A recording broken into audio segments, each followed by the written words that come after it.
In 1912 in the US, it was a time of change and growth. As the new year got underway, New Mexico was admitted as the 47th US state. Arizona followed as the 48th in the following month. Alaska was constituted as a US territory in May of that same year.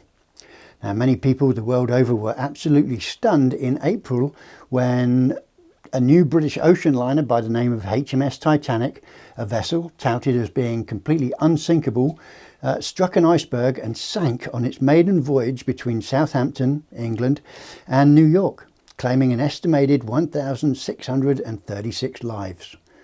Baseball fans saw the opening of Tiger Stadium in Detroit and the famous Fenway Park, home of the equally famous Boston Red Sox.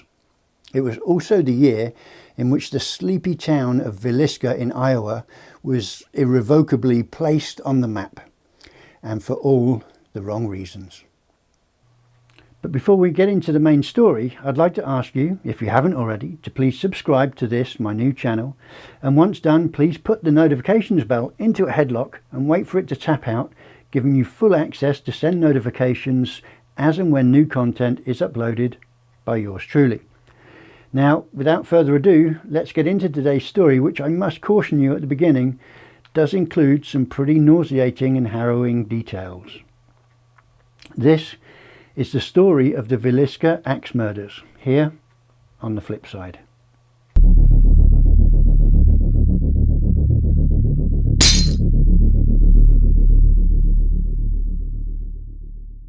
Now, it's Sunday, June 9th, in the quiet town of Villisca, Iowa. Local hardware store owner and 13-year resident of the town, Josiah Moore, aged 43, accompanied by his wife, Sarah, 39, and their 4 young children, the eldest of which was 11-year-old Hernan, their only daughter, 10-year-old Mary Catherine, their second son, Arthur, aged 7, and finally their youngest, another son by the name of Paul, who was just 5 years old, were attending their regular Presbyterian church service. Now, an affluent family, the Moores were well known and well liked within the local community. Now, as the service ended, the family kind of had a chat amongst themselves to decide on what they were going to do for the rest of the day. And they opted to stay within the town and simply relax in the garden and house, amusing themselves with games, books, and other favourite pastimes. Being devoutly religious, Sundays were for worship and family, a family rule that was strongly adhered to. Now, later that day, the daughter, Mary Catherine, invited a couple of her very close friends from school, Ina Marie and Lena Gertrude Stillinger, aged 8 and 12 years old respectively, for a sleepover. The girls were all young, and with 3 brothers, it stood to reason that little Mary, from time to time, wanted some female company. Now, that evening, the Moore family and their 2 young guests attended the Presbyterian church where they participated in the Children's Day program, an event that Sarah Moore herself had coordinated. Now, after that program ended around 9:30 p.m, the family and the Stillinger sisters walked back to the Moore house, arriving at between 9:45 and 10 p.m. And shortly afterwards, it's thought that the children must have turned into bed, given that the following day they would have had school. It was, for the residents of the town, a standard, quiet and uneventful Sunday evening in the town. Sadly, that was all about to change, and in the most heinous way you could imagine. Now, at 7 a.m. the following morning, June 10th, Mary Peckham, the Moore's neighbour, became concerned after she noticed that the family hadn't come out to do their morning chores. Peckham knocked on the Moore's door and nobody answered. She tried to open the door and discovered that it was locked. Now, this in and of itself seemed very strange to Mary, as nobody really locked their doors in that neighbourhood. It was an incredibly safe and subdued place to live, and many people left their homes unlocked even when they weren't at home. Now, the good neighbour let the Moore's chickens out and called Ross Moore, Josiah's brother. Like Peckham, Moore received no response when he both knocked on the door and shouted his brother's name. Again, this was something that seemed ominously strange. Now, given that he had a spare key for his brother's home, Ross unlocked the front door with his copy of the house key. Mary Peckham was instructed to stand on the porch while Ross went into the parlour and opened up the guest bedroom. And what he found there made him shout for Mary to contact the local law enforcement or peace officer of the town, a gentleman by the name of Henry Hank Horton. Now, it didn't take the officer long to arrive at the home, as crime in the region was almost non-existent. Officer Horton then accompanied Ross back into the house, where Ross led Horton to the guest bedroom and the horrific scene of the two slain Stillinger girls. Both young girls had been viciously attacked around the head and shoulder region by what turned out to be an axe. The house remained ominously quiet, and as Ross and the law enforcement officer made their rounds, they soon uncovered the full extent and horror of what had transpired on that fateful night. It was an event that turned out to be one of the sickest mass murders in US history. Every single member of the Moore family, along with their two young guests, had been attacked by an axe-wielding psychopath. Each subject had been the recipient of a frenzied barrage of swings from an axe that had also been left at the crime scene. In many cases, the victims were unrecognisable due to the massive trauma sustained. Now, doctors eventually concluded that the murders had taken place sometime between midnight and 5 a.m. Of all the victims, Josiah was the only victim where the actual blade of the axe had been used, and all of the other victims were dispatched with repeated blows from the wider back end of the axe. Investigators believed that all of the victims except for Lena Stillinger had been asleep when they were murdered. Now, clues as to why this assumption was made was predominantly due to the fact that Lena was found laying crossways across her bed and not up and down as you would normally be if you were asleep. And sadly, she also showed wounds on her arms that were thought to be defensive wounds, as if she was holding her hand up in order to try and stop the blows as they rained down. Now, one can also hope that the youngster did inflict some form of injury on her twisted attacker or attackers. Now, sadly, Lena's nightgown was also pushed up around her neck, and her young body bore all the telltale signs that she had either been molested or violated in those last desperate and violent moments of her young life. Now, sadly, seeing as there was a lack of crime in the area, the crime scene wasn't policed as it should have been. News of the attack swept through the village like wildfire, and it soon attracted townspeople who wanted to see and witness the calamitous scene. Numerous members of the public gained access to the house to satisfy their morbid curiosity into what had transpired. With the crime scene compromised, it took a while in order for order to be reclaimed, but by then items had been moved and tainted by ordinary members of the public. Now, on an initial sweep of the house, 2 cigarette butts were found in the small attic, but neither Josiah nor his wife Sarah were smokers. Police therefore surmised that the killer or killers had gained entry under the cover of darkness when the Moore family and their young guests were attending the evening church service. Now, the killer or killers then waited in the attic until they perceived the house was fully dormant, everybody was asleep, around midnight, before descending from their hiding place to initiate the slaughter. Now, given the potential that the noise would disturb the adults, it was thought by the investigators that the adults were first to be attacked. Now, initially Josiah, because being a man he would pose the greatest threat, and that is why the actual blade of the axe was used. Then came his wife, and subsequently the younger family members, given that they all slept on the same floor. The last victims were then the Stillinger sisters in the lower guest bedroom. Now, signs that they were dealing with a complete psychopath, as if the slaughter wasn't enough, were a series of deep scuffs left in the wooden ceiling of the adult bedroom. Now, these scuffs could only have been left by the murder weapon, the axe, being swung around in a frenzied circular motion by an adult who was standing upright, given the height of the ceiling.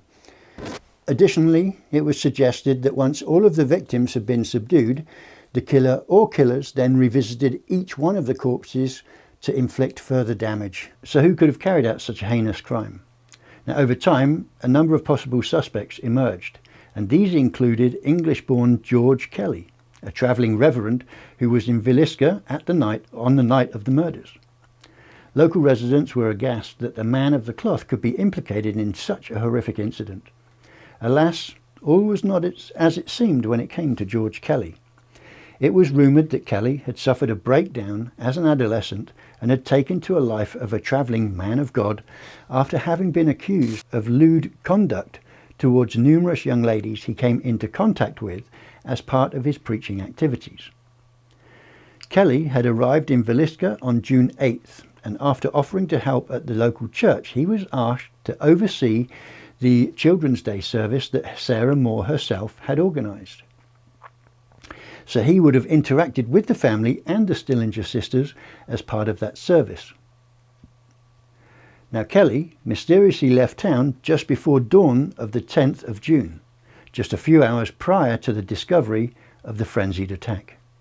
Police became suspicious of Kelly's potential involvement in the crime, given he stayed in contact with law enforcement investigating the crime for many weeks after the slayings. He seemed in some way fascinated with the case and corresponded via numerous letters to the investigating agents and, even more disturbingly, to the families of the deceased. His heightened interest also aroused a suspicion of a private investigator, who then wrote to Kelly in the hope that the Reverend would somehow implicate himself by divulging knowledge of the crime scene that only the killer and the police would know about. And it was a letter to which Kelly replied to with great detail, claiming to have heard sounds and possibly witnessed even the murders. His known mental illness made authorities question whether he knew the details because of having committed the murders, or simply by luck, given his imaginative and often deluded mind. Now, in 1914, 2 years after the murders, Kelly was arrested for sending obscene material through the mail. He was sexually harassing a woman who had applied for a job as his secretary. He was subsequently sent to St. Elizabeth's Hospital, the National Mental Hospital in Washington, D.C. Eventually, in 1917, the Reverend was arrested for the Villisca murders. Police obtained a confession from him. However, it followed many hours of interrogation, which Kelly later recanted. And over the course of the next few years, he would face 2 trials for the murders.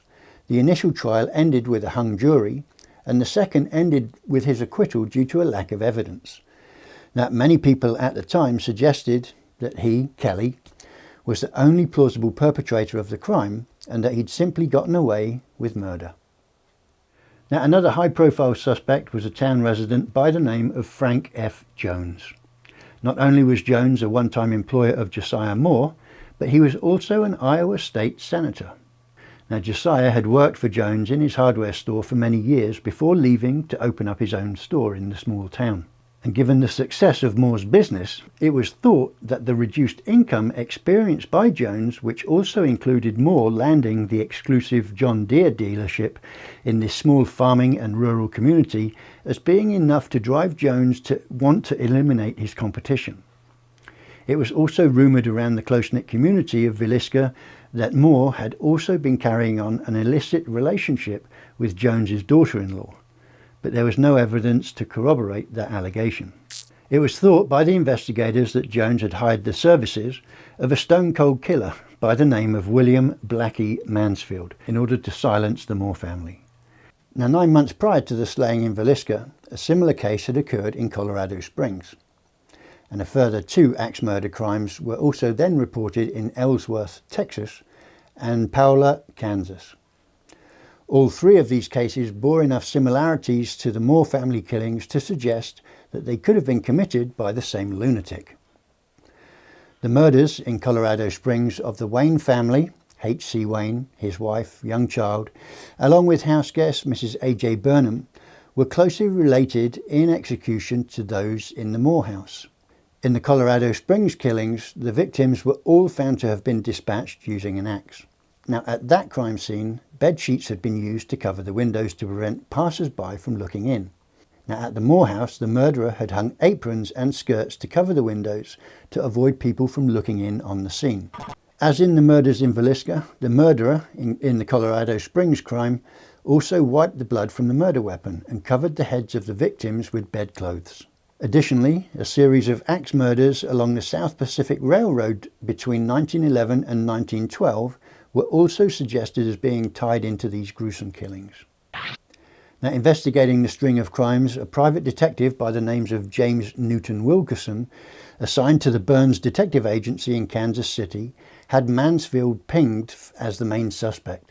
Apart from being what Wilkerson labelled as a cocaine-addicted serial killer, the private eye had Mansfield as the main suspect in the brutal murders of his own wife, young son mother and father-in-law, in the town of Blue, Idaho on July 5th, 1914, some 2 years after the Villisca slayings. Now, according to Wilkerson's investigation, all of the murders were committed in precisely the same manner, indicating that the same man probably committed them.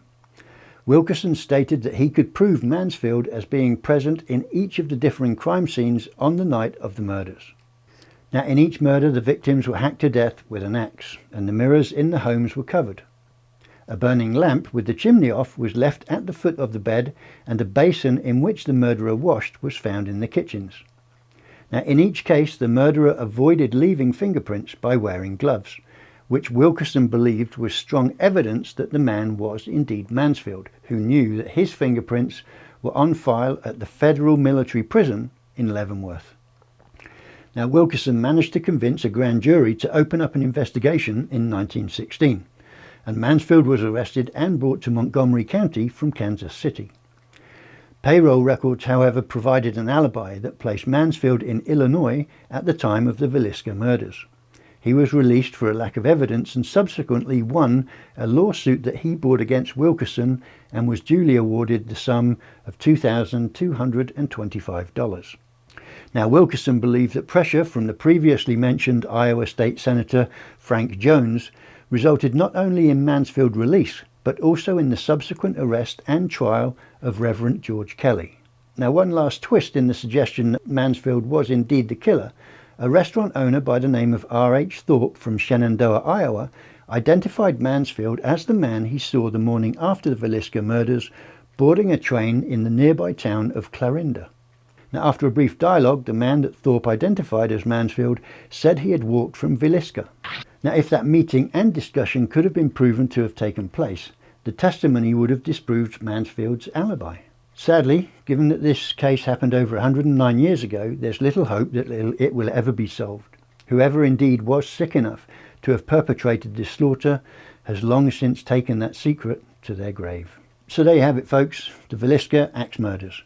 No doubt one of the darkest cases in US history. Now, as always, if you like this story, please be sure to subscribe and slap that notifications bell in order to be notified as and when new content is uploaded to the channel. But until then, I'd like to wish you all the best. Stay well, stay happy, but above all, stay healthy. And I'll catch up with you again soon here on the flip side.